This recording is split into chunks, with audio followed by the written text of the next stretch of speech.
पणजी कदंब बस स्थानकावर सोमवारी सकाळी लागलेल्या आगीत साधारणतः 3 ते 3.5 कोटी रुपयांचं हानी झाल्याचं आता समोर आलंय। या आगीत तळमजल्यावरील सुपरमार्केट आणि मिठाईच्या दुकानांबरोबर वाहतूक कार्यालयातील दस्तऐवजही जळून खाक झाले।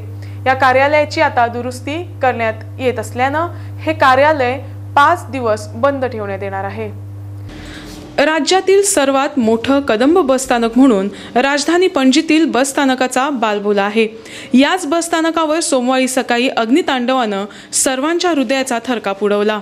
आगीच्या एका ठिणगीनं बघता बघता कधी रौद्ररूप धारण केलं हे कोणालाच समजलं नाही। सुदैवानं या अग्नितांडवात प्राणहानी झाली नसली तरी या ठिकाणी आपला छोटा मोठा व्यवसाय करणाऱ्यांचं बरंच नुकसान झालंय। या धक्क्यातून त्यांना सावरण्यासाठी बराच काळ जाईल, कारण इथलं विदारक दृश्य पाहून या ठिकाणाहून जाणाऱ्या प्रवाशांचं मनही हेलावून जातं। या बस स्थानकावर गेली अनेक वर्ष प्रवाशांच्या सोयीसाठी असलेलं सुपरमार्केट रातोरात बेचिराग झालं। सुमारे 80 लाखांचा माल या सुपरमार्केटमध्ये होतं, त्या संपूर्ण मालाची राख झाली। बाजूला असलेल्या इतर दुकानांनाही या आगीनं भस्मसात केलं। या ठिकाणच्या राखेचा ढिगारा बघितल्यानंतर आगीची दाहकता किती होती हे तुमच्या लक्षात येईल। ही संपूर्ण घटना शॉर्ट सर्किटमुळे घडल्याची शक्यता वर्तवण्यात येते। यापूर्वी या बस स्थानकावरील एका हॉटेलमध्ये आग लागली होती, मात्र सतर्कतेमुळे मोठी दुर्घटना घडण्यापासून टळली। यावेळेस आग पहाटेच्या वेळी लागल्यानं जीवितहानी झाली नाही, मात्र कदंब बस स्थानकाच्या सुरक्षतेबाबत प्रश्नचिन्ह उभा राहतो। तसंच ही आग थेट RTO कार्यालयापर्यंत पोहोचल्यानं या आगीच्या कारणाबाबत सामान्य नागरिकांमधून उलटसुलट चर्चाही सुरू आहे।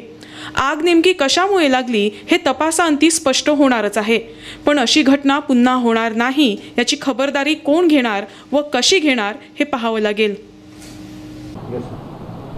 कालचो जो KTC बस स्टँडाचेर जो उजो पडलेलो that is an eye opener सगळ्यांक लागून। कित्याक फायर सेफ्टी प्रिकॉशन जर आमी घेतली ना जाल्यार कितें जावंक शकता हाजें एक उदाहरण। आनी हाका लागून म्हाका दिसता की सगळ्यांनी फायर सेफ्टी प्रिकॉशन हे घेवंकूच जाय। हांव अशें म्हणना की फक्त गव्हर्मेंट ऑफिसीस म्हणून, प्रायवेट ऑफिसीस सुद्दां, त्या भायर प्रायवेट हॉस्पिटल्स असतात, स्कूल्स असतात, हांणी सुद्दां सगळ्यांनी प्रॉपर फायर प्रिकॉशनरी मेजर घेवन फायर फायटींग करपाक लागून जे इनिशियल जे कितें इक्विपमेंट्साची गरज आसा ती इन्स्टॉल करप आज खरोखर गरजेचें आसा।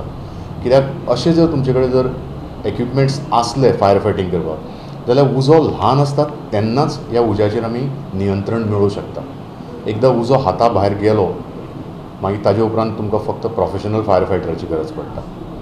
त्या खातीर प्रॉपर प्रिकॉशनरी मेजर्स घेवन प्रॉपर इक्विपमेंट्स इन्स्टॉल करप खूब गरजेचें आसा। त्या खातीर directorate of fire end emergency services सदांच गोंयच्या जनते बरोबर आसा। तांकां कसलीय हेल्प करपाक आमी तयार आसा की जर तांची ऑक्युपन्सी पळोवन तांचे कसले तांचे ऑफिस आसा, कितें शॉप आसा, थंय हजार्ड कितें आसा हें पळोवन आमी तांकां एक एसेसमेंट करून आमी तांकां सांगूं शकता की हांगा तुमकां एक्झॅक्ट कितें इक्विपमेंट्स जाय आनी ताजे उपरांत मागीर तांणी तो इन्स्टॉल करूंक जाय, आमकां पळय सांगूंक जाय। मागीर आमी तो टेस्ट करून तो आमी आमच्यांनी सर्टिफाय करूं येता की yes this is the right equipment which is required and what ever you have installed is working in satisfactory condition. दरम्यान पणजी बस स्थानकावरील भीषण अग्नितांडवानंतर इन गोवाच्या प्रतिनिधीनं पणजीतील 4 सरकारी कार्यालयातील अग्निशामक यंत्रणा आणि वीज उपकरणाच्या जोडण्यांचा आढावा घेतला। यामध्ये सरकारी कार्यालयातील अतिशय विदारक आणि धोकादायक स्थिती समोर आली आहे। पणजीतील कॅप्टन ऑफ पोर्टचं कार्यालय वगळता मुख्य पोलीस स्थानक आणि मच्छीमार खात्यातील अग्निशामक यंत्रणा अतिशय दळभद्री असल्याचं दिसून आलं। बहुतेक आगीच्या दुर्घटनेचं कारण हे शॉर्ट सर्किट असल्याचं आतापर्यंतच्या दुर्घटनेतून समोर आलंय, मात्र पोलीस मुख्यालयाला याची जाणीव अजून झालेली नसल्याचं दिसून येते। मुख्यालयातील विजेच्या जोडण्या काहीशा लोंबकळताना दिसतायत, त्याचबरोबर गेली कित्येक वर्ष त्यांचं अपग्रेडेशन झालं नसल्याचंही या चित्रावरून स्पष्ट होते। पोलीस मुख्यालय आणि मच्छीमार खात्यातील अग्निशामक यंत्रणा कालबाह्य झाली आहे, तर विद्युत भवनात अग्निशमनाचा कोणताच उपाय केला नसल्याचं स्पष्ट झालंय। आता याला जबाबदार कोण असा प्रश्न या ठिकाणी उपस्थित होतोय।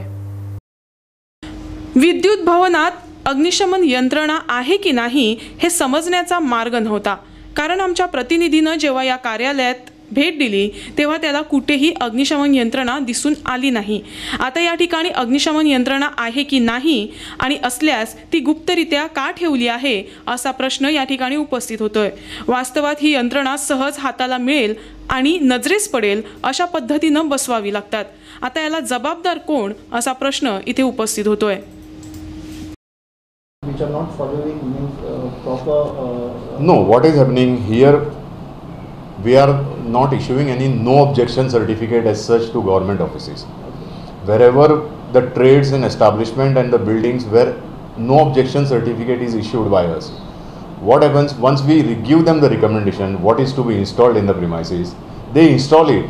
We physically verify that, we test the system and we certify that the system is working in satisfactory condition, and then only we either issue them the NOC or renew their no objection certificate. So here, being the government offices, the question of that no objection certificate doesn't arrive here. So that is the reason what has happened. We have recommended them fire safety. They would have done also. I'm not saying no. They would have done also. ताणी केलें आसतलें, पण ताणी आमकां inform करूं ना अशें, म्हणजे आमी तें केलें म्हणून. Okay, but they have to inform you, sir, regarding this. एकदा सिस्टम इन्स्टॉल केली म्हणटकूच एक ती बाबा चलता काय ना हे प्रोफेशनली आमीच पळोवंक शकता न्ही. सो सांगू शकता न्ही की बाबा तुम्ही जे रिकमेंड केल्लें तें आमी हें केलां. You come and test it whether it is working or whether you whatever was recommended by you, is it proper what we have installed.